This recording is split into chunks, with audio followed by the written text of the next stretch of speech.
They know me where it snows, I ski in and they froze. I don't know nothing but no ice, I'm just cold. 40 something milli subs or so, I've been told. For the longest of time in my life, I always just tried to do the right thing. I always tried to strive to be a good person. Of course, when you're growing up, you do some immature things, but I'd like to think that who I am as a person, my fire burns and my heart beats to just try to be a good person. I'm in the thick of it. And I guess this is how the story goes. We're going to start this life update by giving an update on how I completed my third semester by crashing out. So to start the semester, I actually had 5 classes, but I ended up dropping one, being industry and organization psychology.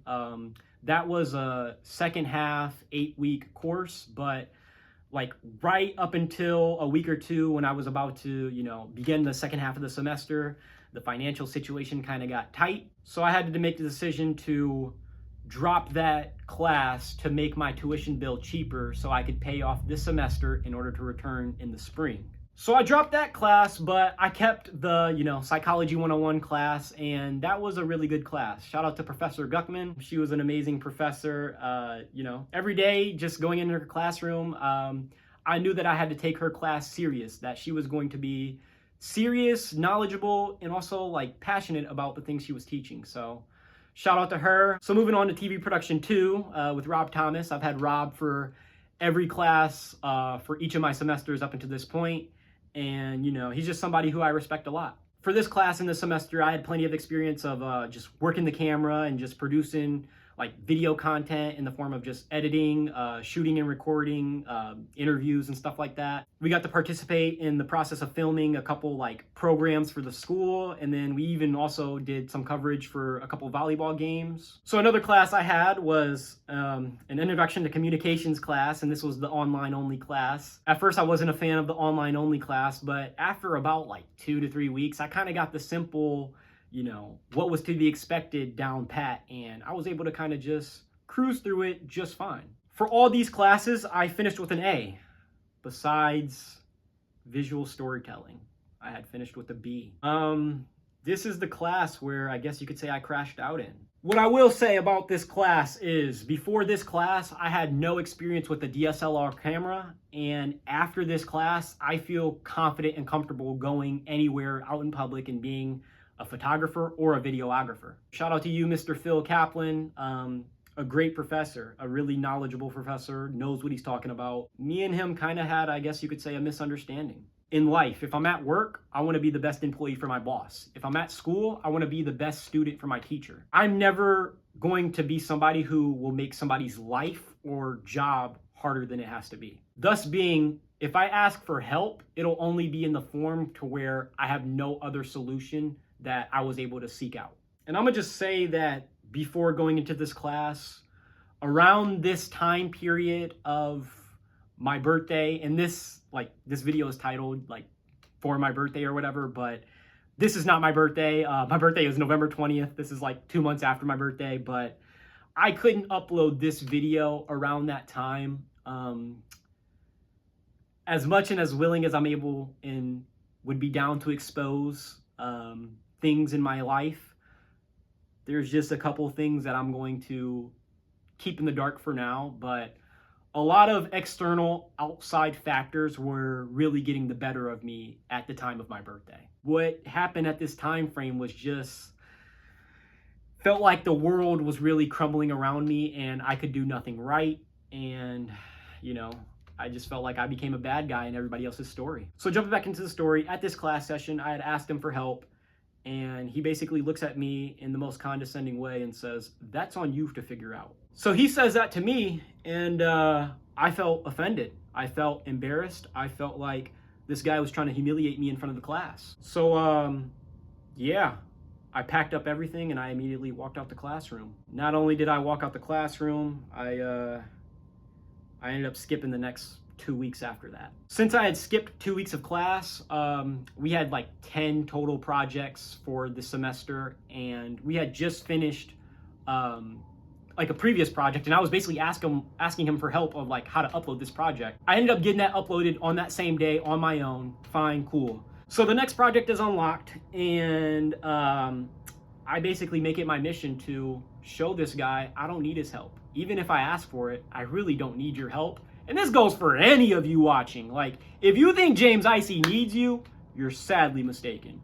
James Icy might want you, but James Icy will always find a different solution to get me to where I need to be. So I produced a whole video project on my own, and long story short, he graded me a 47 out of 50 for it. So after I finally completed that project, it was the last like week and a half of school, and yeah, basically was just preparing for the final project. I wish there was a different solution for how this thing ended up being, and I know that I have an equal part in playing into the dynamic that ended up becoming of that. Phil Kaplan, I respect you, dude.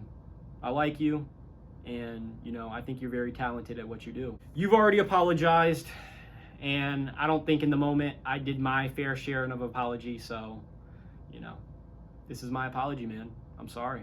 So yeah, when it comes to making moves in the game of life, we gotta talk about Big Brother! I guess this is the part of the video where I have to tell you, if you missed a previous video talking about the Big Brother 26 pre-jury phase, then I'd highly recommend going to check that out, seeing as we're about to pick up with the jury phase. Starting off with Quinn, who was evicted 8th, making him the first member of the 7-person jury. We've already documented Quinn in his simping chronicles, so again, go check that out if you missed it already. But the second member of the jury who was evicted was T-Core. T-Core, up until her eviction, had never been on the block, and she was the front runner from like week 2 up until her being the second boot in the jury. She had her, I guess, 4-person like click on lock with her, Chemo, Rabina, and Tucker. If you would have said in week 2 that she'd be the second member of the jury, I would have looked at you like you're crazy. I was kind of penciling her in to be in the final 2 to 4 range, somewhere around there. Moving on to Leah. Leah's archetype in the house, I guess you could say, was being like the pretty, dare I even say, privileged woman of the house. Women like this are dangerous in the game of Big Brother or any social reality game, but also in real life. She really had like what seemed like half the guys wrapped around her finger. I mean, just off the top of my head, Cam, Joseph, Quinn, all these guys were crushing over her, but this is the thing, she had plenty of attention from these guys, but there was even a moment to where she felt like she wanted the interest and she just wanted to pursue if a flirtmance was possible with Tucker, who was already, you know, booed up with Rabina. So after T-Core's eviction, Leah was the last remaining player in the house at the final, I want to say 7, who had not been put on the block at all that season. So the threat that was Leah was recognized by Chelsie, and this was the perfect opportunity for Leah to get sniped out the game. So moving on from Leah, we actually had the eviction of Angela here at the final 6. Angela had been the crazy older woman of the house. She won the first HOH, blew up on day like 4 or 5 on Matt. Angela was always the paranoid person of the house, and due to her week 1 actions, nobody really wanted to seriously play the game with her. She was penciled in to probably be like a final 4, maybe final 3, dare I even say like a losing final 2 finalist. However, I guess Chelsie, Cam, Mackenzie, they found the right time to snipe her out the game, and this was her exit at the final 6. So moving on to the final 5, we have Chemo, and Chemo's a good dude, man. I really liked Chemo's story from the start to his eviction at the final 5. But because of his connection to T-Core, I really do think he took his foot off the gas and didn't really play as hard as he maybe should have if he wanted to be, you know, successful even further than the point of Final 5. He always really was preaching positivity, and in a stressful environment where everybody's like scrapping and clawing to just get ahead, his presence in the house was really just refreshing and just a good, friendly, cool vibe to just watch him play the game of Big Brother. So Chemo leaves at the final 5, and the last remaining of the clique I mentioned, Rabina, she gets sniped at the final 4. Rabina was an underrated social player of the game. It was her connections throughout the season that pushed T-Core and Chemo to flip against a bigger alliance to save Rabina. And, you know, Rabina never really made any seriously strategic moves, but just her social connections and presence of the house just was enough to get her up until the point of the final 4. So then we get to our final 3, where Mackenzie wins the final HOH, and she chooses to take Chelsie to the final 2, thus evicting Cam at the final 3. Shout out to all my dogs at the crib. That's what Cam would say. Cam was also just a cool, chill dude. He was really like a glue guy who held the Pentagon Alliance together with, at one point, it was him, Brooklyn, Chelsie, Quinn, and Cedric. So then we get to our final 2.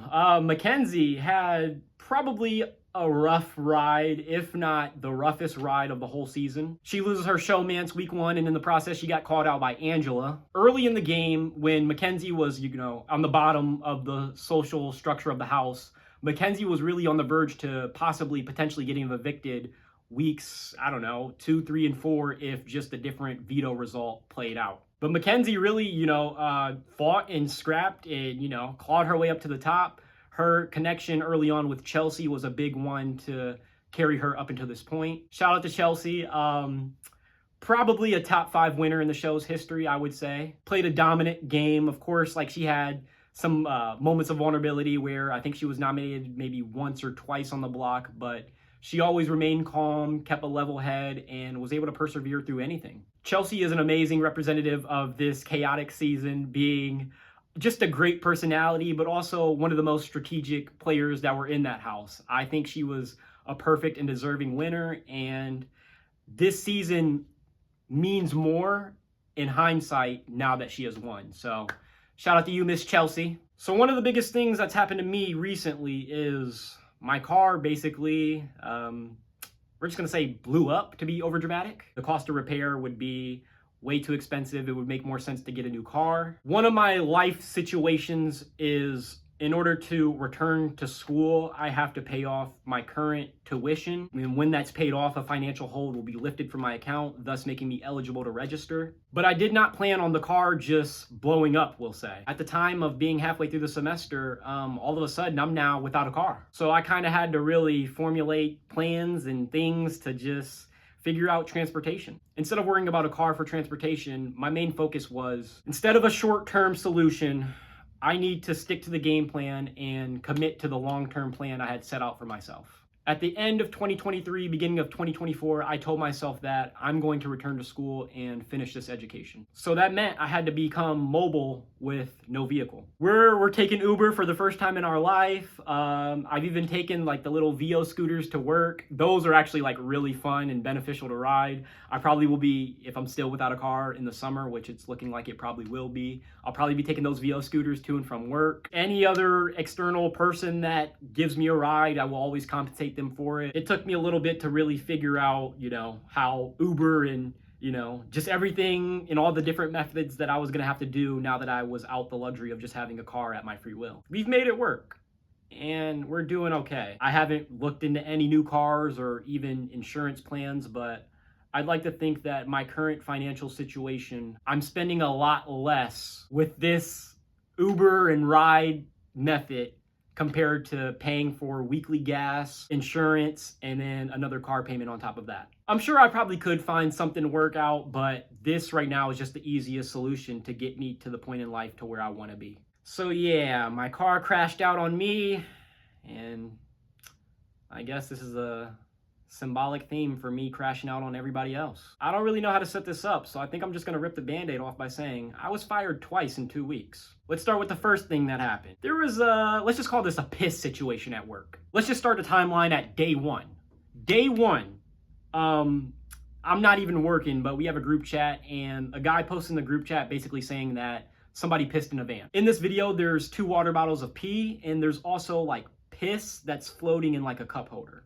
Not in any water bottle or nothing, just freely floating in a cup holder. So yeah, I thought that was very disgusting. When I came back into work next, I found out that my dispatcher, Andrew, at the time, had to clean it up. So Andrew's always been good to me, and he's had my back in a few situations, so I'm gonna have his back. I was not happy that somebody else other than the person who pissed in the cup holder had to clean it up. Let's go to day 5 on the timeline, where I get a van, and there's piss floating in a cup holder again. This shit just happened within this past week.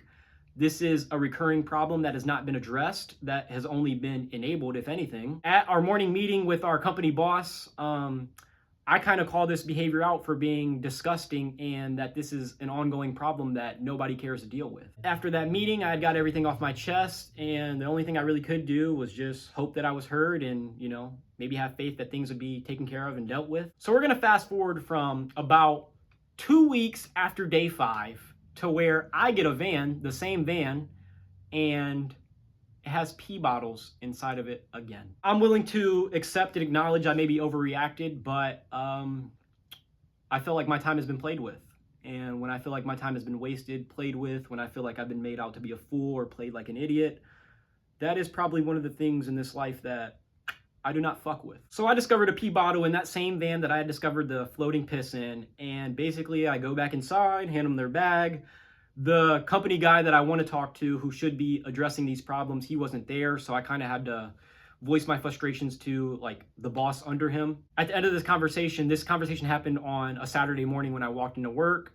I was scheduled to work Sunday, but I wanted it off for like school reasons. But I tell my supervisor, I'm like, yo, I'm not coming into work tomorrow. I'll be back on Tuesday if I'm allowed. And I basically just walk out. So in their story, in their perspective, they're gonna spin it like I quit. So even though I told them I'll be back, they interpreted all that as if I quit. I was removed from the group chats. When I discovered I was removed from the group chat, I called my boss. I'm like, yo, I said I was leaving for today. I didn't say I was leaving for good. Long story short, kind of had to play the game to get my job back. I'm a 5-star, amazing, A+, GOAT-worthy employee. Dare I say I'm even different than the rest. I walk out on the Saturday, have the conversation that same day when I was removed from the chats. My boss wanted me to come in and do the route that Saturday. I told him I can't do that for today. So that was that. So Sunday happens. I don't even get to doing the thing that I wanted off for school because I'm like, oh wow, I'm actually fired. So I kind of just play it day by day to see how long things will last. So it was like Sunday at 2 p.m. my like company boss guy calls me, and before he even says anything, I give the James IC authentic, genuine apology for my behavior that I offloaded onto him. Long story short, he appreciated the apology. He was calling because I guess like 5 people, I think, had routes that needed to be filled. So he asked if I can come in and fill a route. I was gladly able to do so. So that's how I was able to get the job back. I think I was added back to the group chat maybe like 2 shifts later, but yeah, we had survived 1 eviction. About 2 weeks go by and, you know, I'm working again just fine. We get to the end of the work week on a Saturday. I do that shift just fine. I come into work on the next Sunday, like the very next day, to work again, and I find out my account has been banned. Yeah, so this is where I have to be open and honest about my own actions. And if you watch the previous video, there's a time code chapter saying a customer crashes out. That is going to be relevant to this part of the story. Since the customer had crashed out on me, I had felt so disrespected, offended, bothered by what happened in that incident. I'm not proud to admit, but I was truly on crash out time by being unprofessional. And what I had did was, when I had pulled up to the guy's house for maybe like a month stretch, I was just tossing packages out the side door. After every, unprofessional delivery, he would contact my boss. So I, did that a couple times and everything was fine. But there's another house inside that community that I had to deliver to. So I guess word got out in that community of people, and I don't know, I could be wrong, but I want to say it might be like a dad who has like 3 sons who have like families who all live in this like private community area. But word got out, and I guess they recognized my face, because anytime I would have to deliver to any other house and they would see me inside that property, they would intentionally make my job harder. There's an instance where a guy who I didn't have the incident with, I was driving through the property, he stops me, and I just thought he was gonna say something, because at this point I didn't know all these people, or I didn't have any speculation that all these people were connected. But dude stops me and he's basically saying, "What are you doing passing through here?" I was like, "I'm just making a delivery. I'm going to my next one." He told me to, I'm just properly trying to talk this out why I'm on their private property or whatever. The next time I saw that guy, when I was delivering inside that property, he was mowing his lawn with like a big mobile lawnmower type of vehicle. So he sees my van coming and approaching to, where I'm trying to go.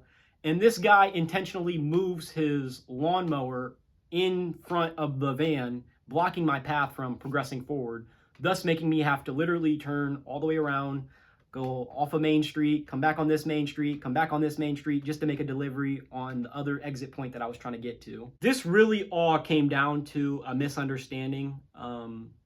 Really, that really is the source of this problem. The flashpoint that caused this was me being a new driver at the time. I followed a GPS that told me to cut through this property because I was just following the instructions of the phone navigation system. Now I have a whole family of ops who want to extinguish me off the map, I guess you could say, being a little dramatic, but they're definitely trying to take the thing I love the most. So jumping back to the story, since that guy moved his lawnmower in front of my van, I resorted to old habits and I was tossing packages once again. So yeah, I guess me, in the amount of times that I was, being unprofessional, tossing the packages out the window, that finally caught up to me. And that was the reason why my account got banned. So yeah, the violation that I got was an instant ban. Once you get that, you're not allowed to work for the company in any fashion or sort whatsoever. So luckily my immediate supervisor, the guy who's under the company boss, he's had my back. And I have to be fully honest, when I first started out, I didn't think he had my back. I just thought he maybe viewed me as just another employee that he could just brush off. And I'm willing to admit here in the present day, that was just my perception of him. And I was wrong. I'm an actions guy in this life, and words mean something up until the point to where those words are actually put to the test in forms of actions. So yeah, after I discovered I was banned, I had got with my boss, he checked his email and discovered that I had that violation that bans people. When I tell you my heart sank to my stomach, I probably pooped it out and, digested it back in somehow. That sounds a little bit weird, but rock with me. From that point, I kind of had to put faith in my boss that he could maybe find a solution that would be a positive result that would mean I could return to work. So yeah, I kind of had to just put faith in my supervisor that he could work everything out and that I could return to work. It ended up taking like 2 weeks for everything to be resolved, but at this point, I'm just happy to be here. I didn't think it was possible, but I had a shot in the dark chance of hope that things would be resolved, and I really do mean it when I'm really just happy to be here. I find myself trying to do the right thing, but doing actions that maybe aren't the best way to go about things. At the end of the day, I just want my fucking respect, man. I respect everybody. I don't know why it's so hard for people to just look at James Icey and see me as somebody that should be respected, but I don't have that privilege or character trait. I'm not somebody who people look at and think, you can respect this guy or you should respect this guy. In fact, it's the opposite. You look at James Icey and you most likely are going to see somebody who, for whatever your perception is of me, you think you can disrespect and get your bullshit off on. If I have to cut off friends, lovers, family members, I'm going to do it. I might think twice about it, but I'm going to do what needs to be done in order to get me to that point in life to where I want to go. But at this point, I need to get to that point in life. And I'm so desperate to make that happen. I'm going to pull any strings possible to just stay on this path and continue to try to be great. If you want to know what's next for James Icey, I was able to pay off my third semester's worth of tuition, thus making me eligible to return for this fourth semester. At the time of making this video, this is the first week back of school. I have 2 in-person classes and 2 online classes. So other than the school life, if I'm not at class or working on homework or something like that, I'm most likely going to be at work. So yeah, that's the life update. And this is the YouTube video. If you want to know the future of James Icey on YouTube, I'm not really stressing or concerned to make any more videos. If it happens, it happens. Appreciate you guys for rocking with me, whether it's been just for this video or back when we started way back in 2020. It's been a crazy ride. Subscribe to join the journey. That's all I got for you guys. If you enjoyed this video, then please hit that like and subscribe button down below. I've been James Icey, encouraging you to be safe, and I'll see you next time. Peace.